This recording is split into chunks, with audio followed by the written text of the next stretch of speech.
Question number 9, a very popular question. What age will our body be in eternal heaven? Will old people have younger bodies? Will those who died as infants have mature bodies?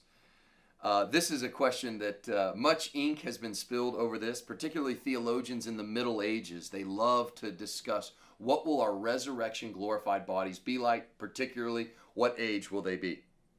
According to a theologian, Alistair McGrath, by the late 13th century, the church's emerging consensus was 30. As each person reaches their peak of perfection around the age of 30, McGrath's quote goes, they will be resurrected as they would have appeared at that time, even if they never lived to be that age. Thomas Aquinas says something very similar. He says, we'll be 33 years old because that's the age of Christ when he was crucified, buried, and resurrected. Hank Hanegraaff says that our DNA is programmed in such a way that at a particular point we reach our physical peak. And it's around our 20s and 30s. So far, I would agree with Brother Hanegraaff that I have passed the physical peak of my pre-programmed DNA. But his point is, if the blueprints for our glorified body are anywhere in our DNA, it would stand to reason that our bodies will be resurrected at that optimal state of development, somewhere around our 20s or 30s. I don't know. I don't know if any of them have it right. Those all seem like reasonable, common sense suggestions to me.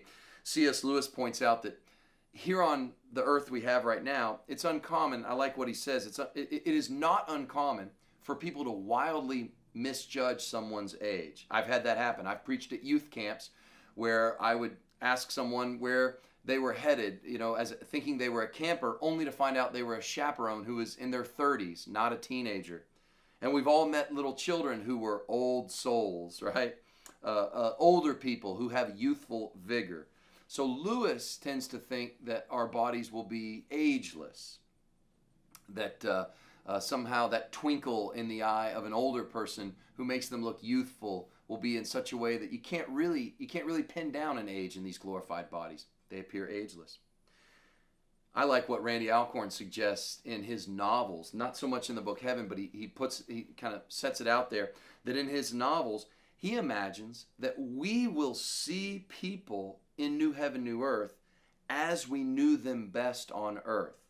So for example, I will always see my children as younger, and I'll see my parents as older, even though to their parents will see them as younger, and to my children's children, they'll see them as older. I don't know.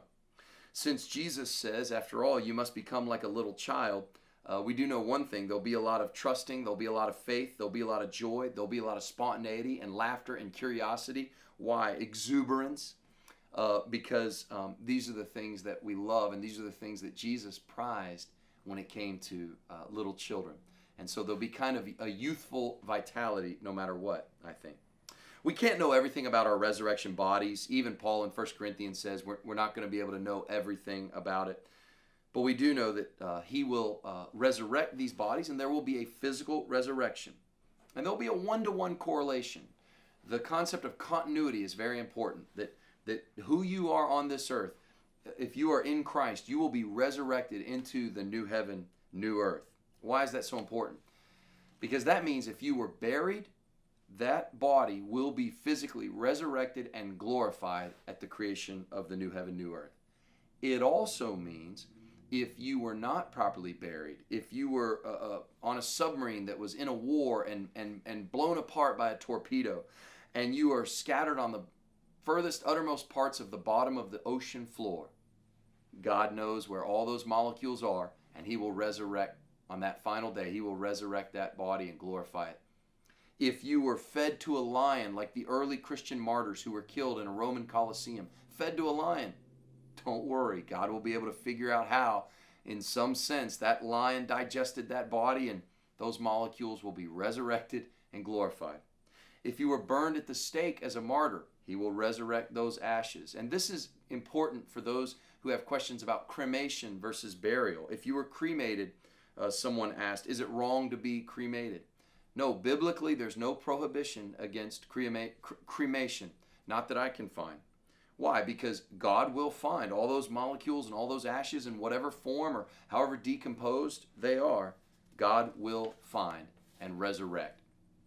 And you will receive that glorified, resurrected body if you are in Christ.